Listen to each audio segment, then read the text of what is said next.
Hello, hi, and welcome to another episode of the Emma Gunn Show. Thank you so much for spending this time with me. On today's episode, I'm actually going to answer your questions. So I said on my Instagram a couple of days ago, is there anything you would like to ask me? Shall I do an Ask Me Anything?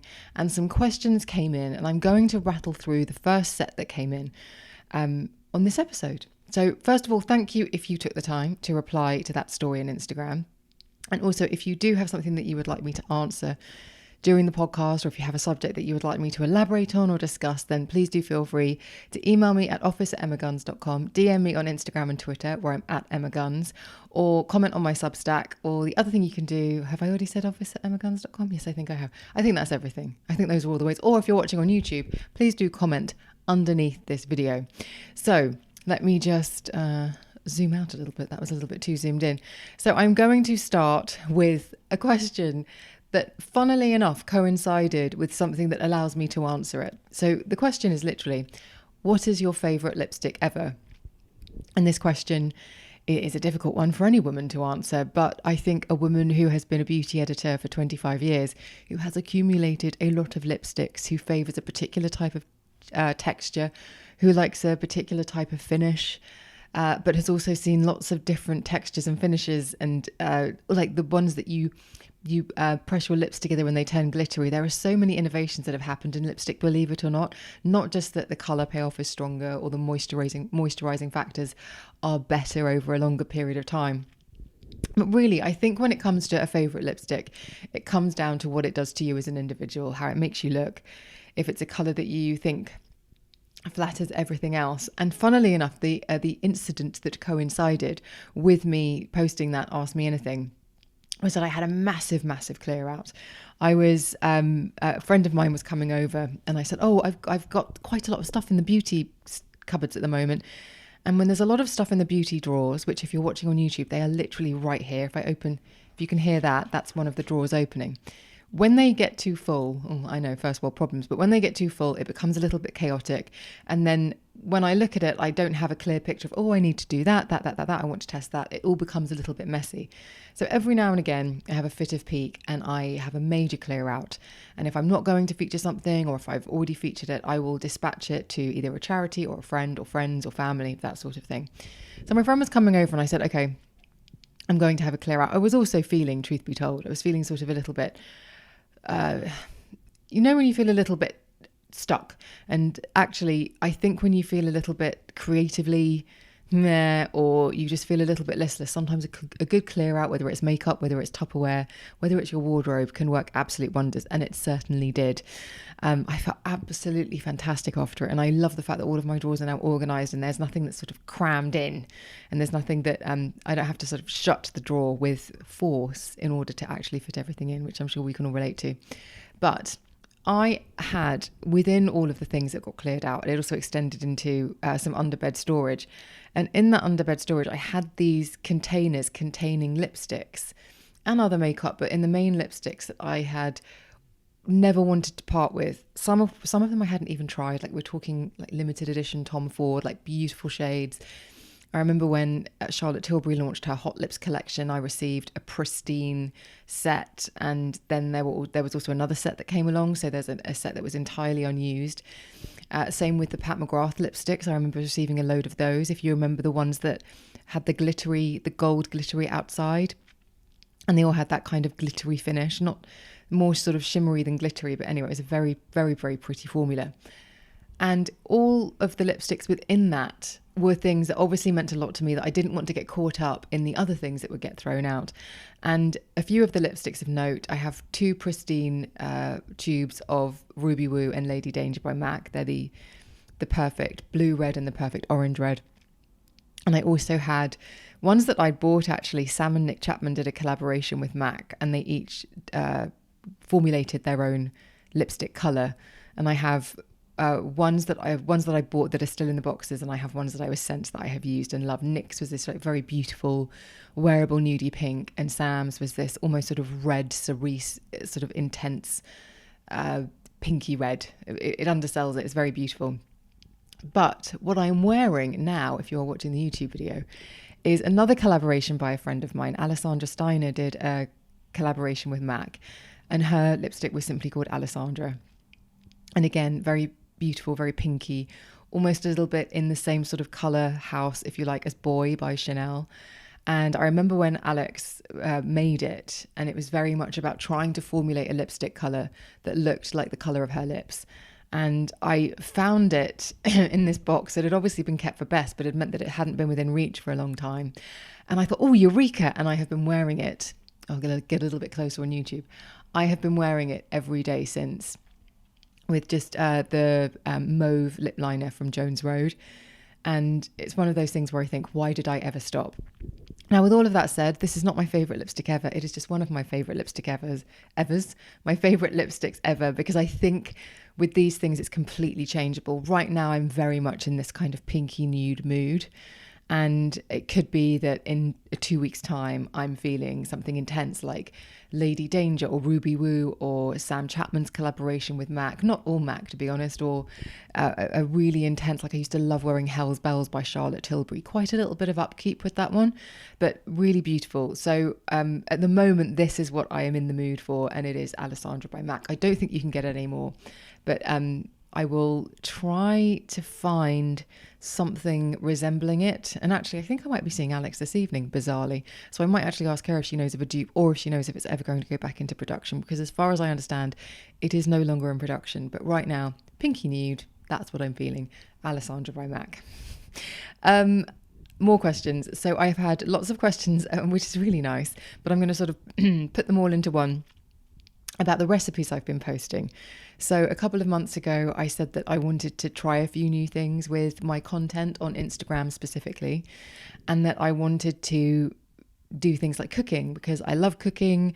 I have had a very turbulent and tumultuous relationship with food via a binge eating disorder, and I now am at a place where I actually can really enjoy it.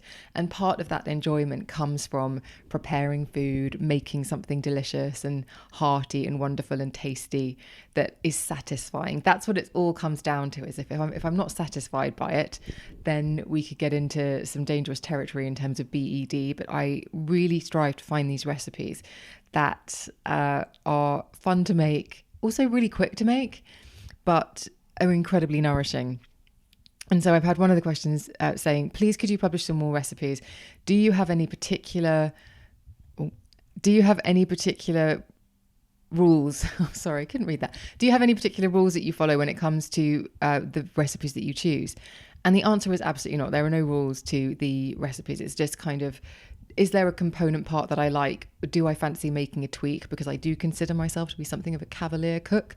I will take a recipe as inspiration. Where it says 2 garlic cloves, I will always add 6 or more. And the recipes that I've shared recently, and this question relates to the Matthew McConaughey salad. So Matthew McConaughey went on a podcast. He talked about this tuna salad that he makes, which is kind of like a fridge raid, clear out, end of the week, kind of put it all together, frozen peas, sweet corn that you've grilled, like chips, all sorts of things. And I recreated it. And it's absolutely incredible. It's absolutely amazing. And I really encourage everybody to go to my Instagram and find that video and give it a go and put your own twist on it. One of the most crucial things is that instead of just mayonnaise, or I tend to use 0% fat Greek yogurt when I'm making bases for salads and dressings, because it's just far less calorific. It's not as delicious, but I can do some terrible things with salted butter and full fat mayonnaise, so it's just best to steer clear for me. But if you mix wasabi into your base, whatever it is, whether it's the mayonnaise or whether it's the 0% fat yogurt, it just kind of, with a tuna salad, just makes it sing in a whole new way. You hit notes you didn't even know you could hit. And so that was one that I really enjoy playing with. And I know lots of people have sent me like food prep pictures on DM on Instagram with like all of the salads in their Tupperwares for the week. And I also published a beetroot and beetroot, hazelnut, although I swapped out hazelnuts for chips again, or crisps again. They're called proper chips here in the UK, which is why I call them chips. I'm not adopting an Americanism. The brand is Proper Chips. But it was beetroot and lentil, and that was just utterly delicious because the whole sort of thing is brought together by this incredible hot, fiery ginger dressing with apple cider vinegar, Dijon mustard, and just lots of grated ginger, which is absolutely fantastic. And then the other day I published one which is a recipe by Eve Kalinik, which was a warm halloumi and sweet potato salad, which is essentially chopped up, diced sweet potato, roasted, grilled halloumi or fried halloumi, and just a big old bunch of mint and some dill. And the dressing for that one is tahini. So it's tahini, lemon and olive oil. And it's just glorious, just absolutely the kind of thing. And all of those recipes, what they have in common, the salads in particular, are that they are so tasty and they are so filling that they're light. They're not the kind of meal where you finish eating it and then you think, oh, I'm bloated, which is a feeling I absolutely hate. I went out for lunch on Saturday and I thought, oh, I know, I'll choose something that I know won't be very heavy, because I was planning on having a nice hearty dinner. So I had a salmon and avocado salad. And I stood up and was almost doubled over in pain, because whatever was in that restaurant food, it was just not great. It left me feeling very bloated, which had a huge impact on dinner choices. But anyway, so I try to find those recipes that I think will be really filling but won't weigh you down. And so more are coming. But basically, lots of the questions about the food go, oh, you're going to do more? What kind of cooking videos are you going to do? Are we going to see you do more and try new things? And the answer is absolutely yes. I very tentatively started with that Matthew McConaughey salad. I've been thinking about doing food videos for a while. I kept losing my nerve and getting a bit scared, so I kept not doing it. And then I decided I think I saw the video, the Matthew McConaughey video on my Instagram or something, and I thought, well, I simply have to go and get all the ingredients and make that immediately. And so that's what started it. But I will be sharing more and more, and maybe we're in December now. This time of year is so bizarre. Like today I'm rushing around and then I'm out at various events and then I'm rushing around tomorrow, and then so I don't really feel as though I'm in any kind of place to go, right, I'm going to do this and be organized. But in January I want to develop something of a schedule, something of a rigid thing for me to work towards as much as anything else. Because if I know, okay, I'm going to publish a food video on Wednesday, I know I have to film it on Monday or Tuesday. So it kind of puts me on message, if you like, to be ready and prepped. So that's what I'm going to be working towards. But basically, thank you to everybody who has said such nice things about the video. They've had great engagement on Instagram, way more than my beauty stuff, which is so funny. I was talking to a friend the other day. It's like, I've been doing beauty for such a long time. Maybe people are used to it, and now doing something slightly different has kind of opened things up a little bit, and which has been really nice for me as a content creator. But it's also been lovely to hear the feedback. And genuinely, when someone sends me a message and it's a DM with their Tupperware for the week, and they're like, I've got the tuna salad on Monday and Tuesday, and I'm going to do the beetroot and lentil one on Wednesday and Thursday, that just makes me really happy. So thank you to everybody who has taken the time. Okay, but we do have a makeup question. We don't have a food question next. So I've been asked, what is a primer for glowy face for mature skin? Also an eye primer. That's a really good question, because I think primers were not really something that got talked about a lot in beauty for many years. And I say this as somebody who obviously has been a beauty journalist for a really long time. And it felt like primers or priming was something that makeup artists would talk about. So if I would interview a makeup artist and they were getting a celebrity ready for the Oscars or the BAFTAs or the Emmys or the Grammys, they would talk about the prep that would go into getting that person ready. And they would talk about priming the skin. And I mean, with a celebrity, if they've just come off a long flight and they're really tired, and they were on stage 10 hours earlier and their body clock is all over the place, sometimes priming that celebrity's skin is dunking their face in the sink with a load of ice in it. But what then happened is we developed this sort of need or want, or this kind of like, how can we take what we need the skin to be when it's primed, which is hydrated, bit of life to it, and a really nice mesh, if you like, between the skincare and the makeup, so that it lasts. It kind of like a double-sided tape, if you like, keeping the skincare working and also really bonding the makeup to the face. That's sort of the history, if you like. But it's something that a lot of people use and love. But I personally am somebody who doesn't see the need for priming and doesn't really use primers. But if I were to recommend a primer to somebody, particularly somebody with mature skin, I'm not sure what age this person is, but I think the Vive Skin Nova, the primer, is absolutely brilliant, because it's a really beautiful light hydrating layer. It's really packed full of those wonderful hydrating ingredients like hyaluronic acid, and it does that thing where it immediately sort of plumps the skin in a completely non-greasy way. It's almost a little bit like it's refreshing. And I don't mean refreshing in the sense that it's cooling, because it's not like it has any peppermint in it and it cools the skin or anything like that. But it just, 1 or 2 pumps just over the skin, you get a lovely light layer of hydration, but then you get this very subtle, very beautiful sort of glow, almost like lit from within, that sits on the skin. So I encourage anybody to give that a go. And when it comes to priming on the eyes, again, it depends what your problem is. So if it's that your eyeshadow creases, maybe think about the formulas that you're using. I am using powder today, for example. If you are on YouTube, you will be able to see, and you will see that there has already been, am I seeing that? Oh no, that's just because the hollow of my eye. I've just applied this. It's a Charlotte Tilbury Quartet. Again, I had that clear out. And there are so many things that I'd saved because I love them, but I haven't used them for such a long time. I think it's been well over a year since I used a Charlotte Tilbury eyeshadow quartet. And I am just, again, go over to YouTube to take a look at this sparkle. I am just absolutely like, why did I stop using it? It's because I had so many other things to use and I wanted to try things and give them a fair crack. That's why. But if it's a powder, then the powder might not be the right kind of formula for you. I know I haven't tried these, but I keep seeing so many people rave about the Giorgio Armani eyeliner. They're like the silks. They're almost like a glossy eyeshadow that goes on almost like a liquid cream, and you pat it in or use a brush to pat it in, and then it sort of almost dries down. So it sort of sticks. So something like that might be great. Or Benefit do brilliant primers. And I know that a lot of people swear by the ones for their eyes. Or with the Vive one, you could just, with a lighter touch, put that over your eyelids. And again, you could always use some translucent powder over the top, because with the eyes, I don't know, sometimes I think you don't want them to be set too much, but it depends what your problem is specifically. But if it specifically, I'm so paranoid after watching Kath and Kim, by the way, that whenever I say specifically, I say Pacifically, that I think almost say Pacifically instead of specifically, as almost like a weird spoonerism thing. But anyway, but that will give you a glow. The Skin Nova will give you a really beautiful glow. And if it's the longevity you're worried about, actually something like the Vive or the Charlotte Tilbury, the setting sprays, or any setting spray, Morphe do a great one, Urban Decay do a fantastic one. If you just spray, and then if you have a fan, just sort of fan over your face and give it a chance to dry, you'll find that might actually solve the problem. But it will depend specifically on what your problem is that you're wanting to solve with a primer. And if it is just a case of long wear, then it could be more about the formulas you're using, the skincare that you're using. Sometimes you have to look at, okay, so this formula is not working, but would it work if you were using a slightly different skincare? Would it work if you were using a different base?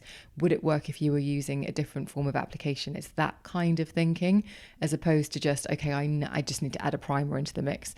So if you want to add further information about that, wherever it is that you're watching or listening, please do let me know, and I will try and help a bit more. Another question this time about fitness. So my fitness routine is so sporadic. How did you motivate yourself to get into a daily structured program? So I have exercised really quite diligently and religiously, just like I've made exercise a priority in my life for a really long time. With that said, I have been excessive with it, and I have also been reluctant with it, and I have also used it almost as a form of punishment. I am only, I would say, in the last 5 years in a place with exercise where I'm actually exercising because I love it, and I am, because of my relationship with food and how I've changed it, I now feel as though I am not sabotaging the work I do in the gym with what I do in the kitchen. And so the two have kind of come together in a way where if I want to see results, I can work towards them. Whereas in the past, I would do all the right things, throw myself at it, but not see the results. But because there was some form of conflict there. And it's important to say that, because I am structured with it now, but in a far less structured way. In that, I like to start and end my working week with cardio exercise. I think I talked about this the other day. For the last year, I've been really focusing on strength training. But what that means is that I have been working specific body parts or areas, if you like. So one day will be upper body, or one day will be arms and back, or one day will be abs and core. Another day will be glutes. Another day will be hamstrings. Another day will be legs. And then there'll be a day when it's full body. And when you're working the smaller muscle groups, for example, like the upper body, I love those workouts, but my heart rate doesn't really go up. I'm definitely feeling that I'm using heavier weights and I'm seeing, look at YouTube, I'm seeing the results. But I realized a few months ago that I was actually missing out on that sort of the high of cardio, of getting your heart rate up. So I have become my current structure, if you like, rather than going through every structure I've ever been through. My current structure is Monday and Friday, do cardio workouts that still use body weight exercises and can use dumbbells as well. But something, the focus on those exercises and those programs, and I use Caroline Gervan on YouTube, the focus really is to get my heart rate up, to get my blood pumping, to get a bit of a sweat on. And then Tuesday, Wednesday, Thursday, I am able to do with whatever I please. So because I feel as though I've bookended the week with the high intensity, if you like, Tuesday, Wednesday and Thursday are for me to play with. So if I think, actually, I do really fancy doing upper body, I do fancy getting a bit of a pump in my biceps, or I do fancy doing the kind of workout where I really work my triceps. So for the next 2 days, I can really feel it every time I move. I can do that on a Tuesday. And then maybe on a Wednesday, I can do a leg day. And on a Thursday, I can do something a little bit more full body before a cardio session, which will still be full body and will use body weight and potentially dumbbells on a Friday. But equally, I might just do one in the middle. And I try every day to get in at least 10,000 steps. That's kind of a non-negotiable for me. If I get in a workout and a walk, I'm really happy. But if I don't want to work out because I need to recover, or I'm tired, or I don't have the time, then a walk will be something, whether it's walking to appointments, just so I get those steps in. And the question really asked me, like, how did you get yourself to that place where you make, I guess it's like, how do you create a structure? But I think what it means is, how do you make it a priority? How do you make it the thing that doesn't fall off your to-do list? And I guess, again, about 5 years ago, I really connected with how exercise makes me feel, in the same way that on that journey, I was at the same time figuring out, how does food make me feel? Because a lot of the food that I crave is food that fundamentally makes me feel quite disgusting. And that's why, and this is a major side note, but I'm going to mention it here because I'm formulating in my head a Substack piece about this. But I'm a little bit worried about the response, because I think it could upset some people. It could be seen to be controversial. Let's call it controversial. But I sometimes, if I feel that voice, that sort of like, go on, go to the drive-through, or that sort of thing to eat junk, because I always thought that being successfully thin meant that you could eat at McDonald's and there would be no consequences. But I've just never been satisfied by a McDonald's ever. And I remember when I was a kid, if you went to McDonald's, you would get a burger, fries, and a drink, right? But then as I've got older, like, that's not enough. That doesn't hit the spot. So you have to get burgers, a fry, a drink, and a side, maybe some cheese pops or whatever they do. I actually haven't had a McDonald's. I think the last time I had anything was and again, case in point, I'd never had a bacon egg McMuffin. And if people kept talking about bacon egg McMuffins, I was like, I've never had a McMuffin. And I thought, I must correct this wrong. And so I drove to the drive-thru and I got a bacon egg McMuffin and a sausage egg McMuffin, because I knew one wouldn't be enough. And I ate them both and I was really unsatisfied. And that was when I was like, you know what? Me and McDonald's, we've come to an end. Come to the end of our relationship. They can be great in a bind, I suppose. But the piece I wanted to write about Substack is, sometimes when I get that very sabotagey voice that's taking over, it'll be like, go on, eat the junk. It's never, when I have struggled with binge eating, it is never saying to me, ooh, have a nice crisp Caesar salad, Emma. It's always something quite junky. It's always the stuff that you look at and think, oh, I bet that's amazing. But then when you actually eat it and you feel it in your body and how it makes you feel for 24, 36, 48 hours, it's just rank. So I wanted to write a thing about how watching mukbangs, or watching people sometimes eat fast food, which is all over TikTok, actually really helps me not fall into that space anymore. But again, quite controversial. But basically, the reason why I make exercise an important part of my daily structure is because I've connected with how it makes me feel. And fundamentally, I have found a way of exercising that makes me feel fantastic. And so it's something I don't want to miss out on. Okay, and I suppose this is quite a good question that follows up, because it just says, what's your at-home workout routine? And this is really important as well, because I am somebody who has had many gym memberships over the years. I love a gym. I am not knocking a gym at all in any way, shape or form. But I have worked out at home exclusively for about, when was the last time I had a gym membership? Probably 6 years ago. And when I used to go to the gym, to be honest, I would just use treadmills a lot more than I would use the weights machines. And I think it probably got compounded. I moved house, and then the gym near me was Pete, David Lloyd, Peter Lloyd, David Lloyd. And it was one of those things where I was like, oh, can I come and have a look? And then they try and upsell you. And I just, oh, for God's sake, I just want to come and use the weights rack. And so in the end, it actually was, I just thought, you know what, I've got a mat for yoga. I've got some weights. I'm going to buy a few more. I had some kettlebells, and I've just used my at-home gym exclusively for the last 6 years. And the way that I have used, so the home gym for me is I have 4 sets of dumbbells.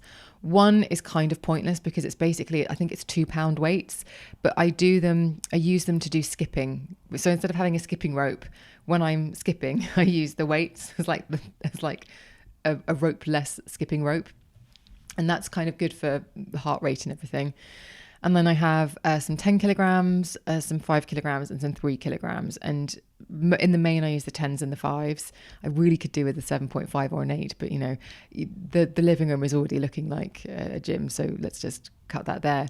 But I found, first of all, I was going on to people like Alice Living's page, and Alice Living has got brilliant workouts. And she's just like, it's a carousel of say 5 or 6 videos. And she'd show like, this is what I do for my lower body. And so what I would do is I'd actually sit down, watch her videos, and I'd take maybe 8 exercises from some of her lower body posts. And then I think, well, which ones can I do of those? Which ones would I like to do of those? And then I would build my own routine from those. And I've got a Bosu ball. So I would use the Bosu ball in between to kind of do little hops on to get my heart rate up. And then I was following people like Zanna Van Dyke. She has similar things. So I was kind of taking bits of hers, or you can follow along with hers, which I really like. And I did that for a few years. And then I found Caroline Gervan, Heather Robertson, Gillian Michaels.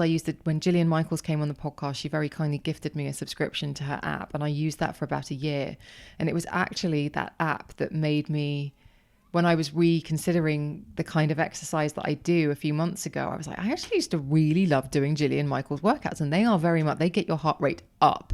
You work hard for a much shorter period of time. I think her workouts were usually around 24 minutes. So I would always do the last section twice, but because I like to work out for half an hour because I have a Vitality account. So if I do 30 minutes, I get various points that work towards incentives, like you get a free coffee and you get an Apple Watch, that kind of thing. So my minimum exercise time was always 30 minutes. But Gillian was great. And then I really started doing YouTube, and I found Caroline Gervan. I can't remember how I came across Caroline. I think I just went on and was like, I need to find a good trainer. And then I was doing stuff with the EC method, and I was following their workouts. But truthfully, I got on much better with YouTube videos that I could follow. And then basically I do a 5-minute warm up. I follow the routine. I switch it back onto the TV because I stream it through my big TV in the living room, and I'm done. And that's how it works. And it's only half an hour. I think all told, if you do the workout, you've got 40 minutes because there's also a stretch and a cool down. So I honestly think, it's not the same as a gym. It's not the same as having that ability to progressively overload or to take the weights up or to take them down, depending on how you're feeling. But I do think that you can achieve a huge amount with just some dumbbells, a kettlebell. I've even got bands. So if I travel, sometimes I take the bands so that I can at least have some resistance, and they take up very little room in luggage. And then I can do things like bicep curls or other bits and bobs. But basically I can just just have a little bit more than body weight sometimes. So I find it really, really easy. So just to revisit the question, at home workout routine, I honestly think that YouTube is a goldmine. I do subscribe to YouTube. I have a premium subscription, which when I first signed up for it, I thought was absolutely extortionately expensive. But now I think it's some of the best money I spend every month. So I would hate it if I was halfway through a very difficult exercise and an ad came on. I would be livid. So it's worked out very, very well. But that's my answer. If I go away and I am in a hotel and there is a gym there, I will take my phone and I will stream in the gym, and I will stream the videos, and I'll follow along from a gym, from the weights room, and that's really handy as well. So that's the thing about the YouTube. As much as it's home, it can be anywhere, which is really, really handy. So I highly recommend giving that a go. And again, Heather Robertson, Caroline Gervan, Gillian Michaels. I think Pop Sugar do some brilliant ones. I know Claire Coleman put me onto Pop Sugar ones, and they're really great. So, but I would just say, if you're curious about building your own little workout schedule, just do some searching into YouTube. Watch a few people. Don't do the videos. Just watch and like, whose vibe do you like? What videos do you think resonate? What do you like the look of? Because some people, like Caroline Gervan, Heather Robertson, there's no talking during the exercising. And sometimes I think with Pop Sugar, they're like, yeah, feel it. And I'm like, no, shut up. So I'm definitely somebody who doesn't like the talk along. I like the instructions on the screen if you need them, but I like following along. That's my thing. But your thing might be completely different. And the only way to find that out is to go on, have a search, give yourself an hour, search, I don't know, workout programs, workout trainers, and find some people and give them 4 to 6 weeks of your time and see how you get on. And if you can always make some tweaks, and eventually you will find the channels that you really love and that really work for you, trust me. And if you do find any that I haven't mentioned, would you please mention them in the comments below this, or DM me, or Instagram me, or email me, office@emmaguns.com. Okay, what else have we got here? I'm lit. So if it looks like I can't read, it's not that I can't read, it's that I've got lights on me so that you can see me, but then it makes looking at my phone tricky. So have you used your new bag yet? I have. So this is the bag that I did an Instagram reel the other day where I said, look, I have thousands of crossbody bags because I've gone from of carrying quite heavy bags, shoulder bags, to wanting to be functional, agile, mobile, all of these things. And I've just accumulated about 6 crossbody bags over the years. Like the leopard print one, there's a few leather ones, there's brown leather ones, all that kind of stuff. And I wanted a grown-up woman's handbag. And I have a really nice Jaeger one, but it's just not 100% practical. So I asked followers for advice. And funnily enough, I, at the time, had already bought this bag from Next because I think it's a dupe for the Row Margot, although it's much, much cheaper. I think the Margot one is about £5,000 and this one is 150.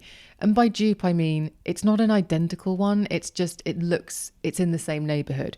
And I think the Mail did a piece on it saying this is a dupe for the Row Margot. And I was like, I quite like that. I'll give it a go. What can I lose apart from £150?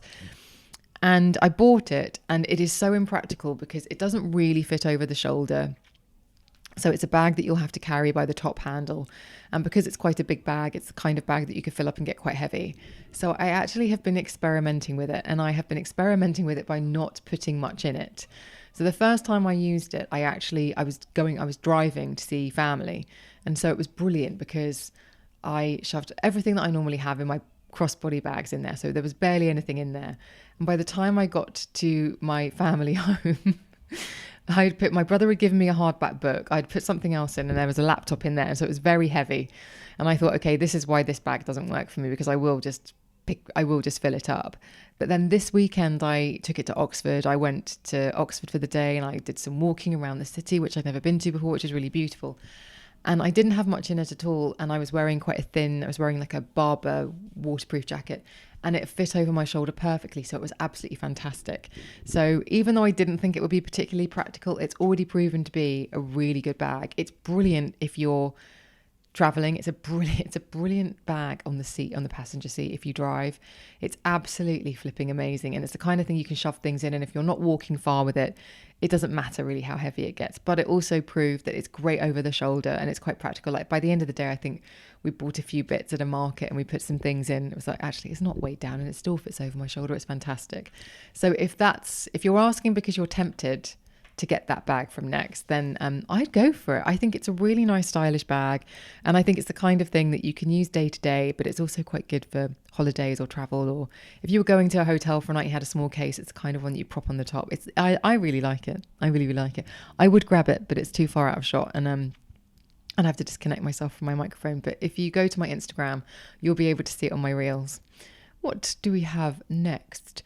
Any conductive gel recommendations that are cheaper than Zip? Thanks. No alternatives.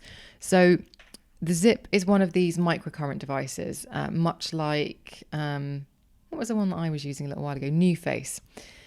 And I had seen on various social media platforms and on TikTok that you could use aloe vera gel. And so when I was using aloe vera gel, because those conductive gels that come with any of those devices that use any kind of microcurrent to firm or lift or any of those things, they aren't cheap. You're already investing in the device, and then you have to invest again in the gel, which you have to keep repurchasing because obviously it will run out.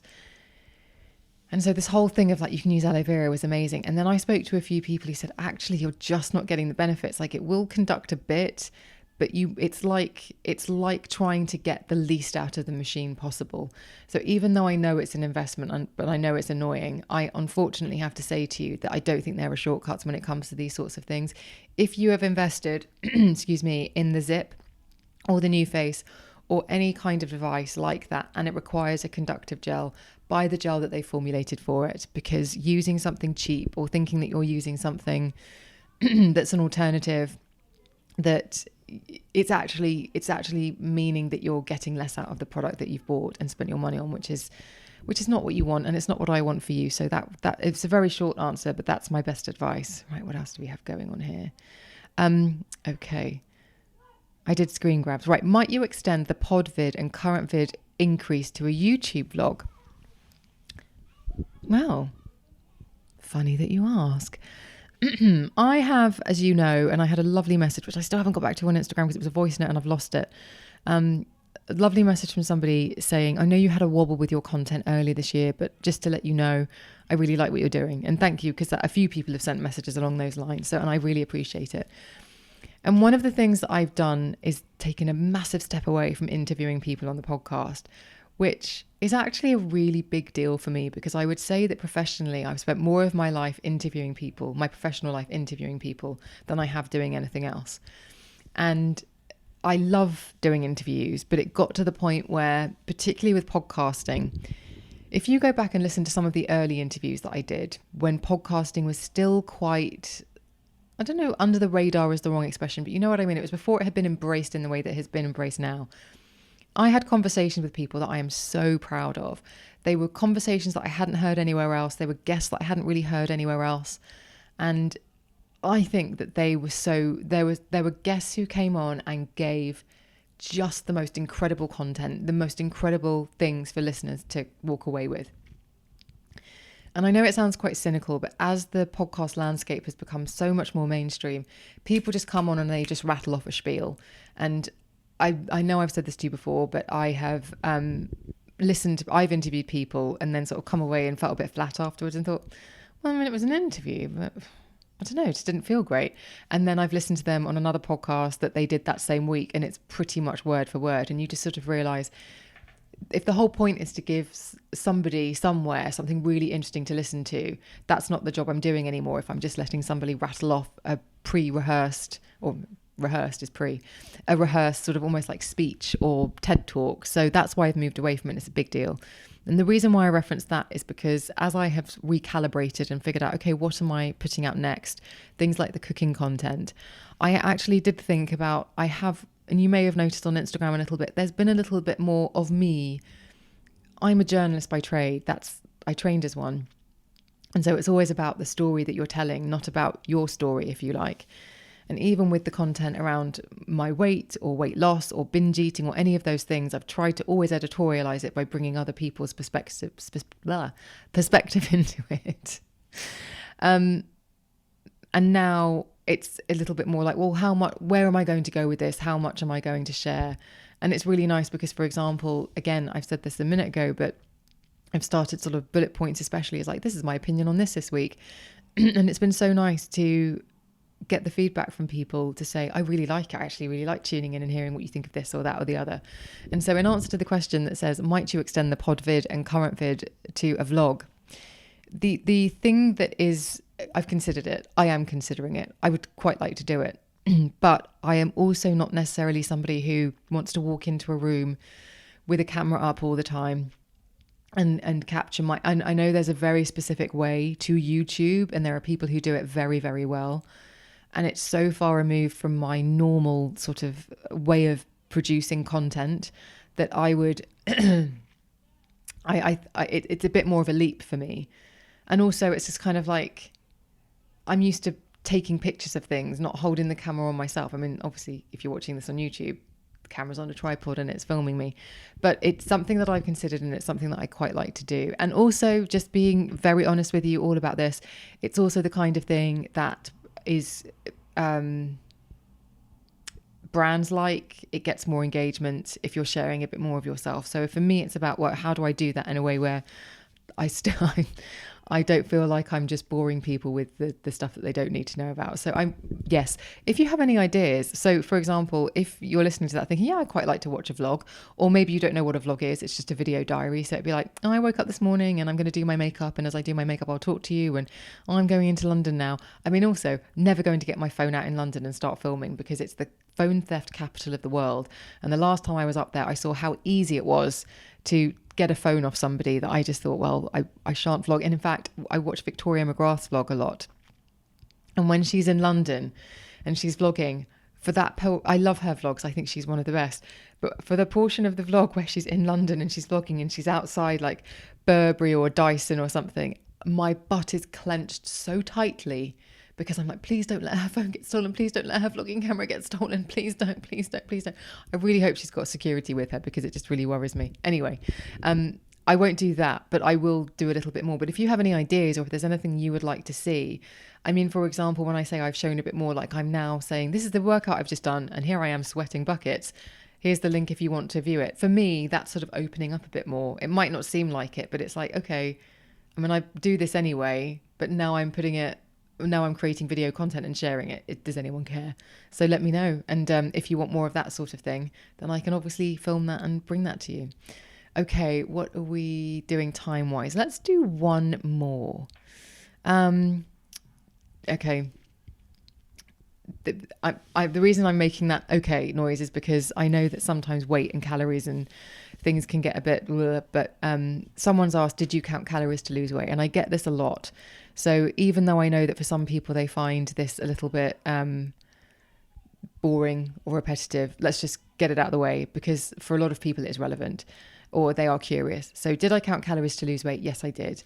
Calories are a free and easy to use metric. So they are on most food packaging, although the room for error is about 20%. But in terms of a free metric, you don't have to sign up to count points. You don't have to pay in order to use somebody else's metric, which is actually genius when you think about it. Like I did Weight Watchers, I used their points, but I could have for free used calories. And so that's what I do. And that's what I did. And I would recommend you go and follow Emma Story Gordon, or you go to the internet and you look up a calorie counter that allows you to figure out based on your height and weight what your rough base metabolic rate is, calorie rate is, and that will tell you. So for example, if I put my information in, I can't remember what it was when I did it, but I think whatever it was, I decided I wanted to create a deficit that was reasonable. A deficit meaning I wanted to eat a certain amount of calories under my base, because if I did that, then I would lose weight. And so that was how I did it. Now I don't count calories. I sort of eyeball them, but because I did count for a really long time, I've got a good sense of things like what quantities of certain foods to eat, what types of foods to eat in order to have a balance, and the foods that I would eat that would tip me over my calories if I ate them early in the day or that kind of thing.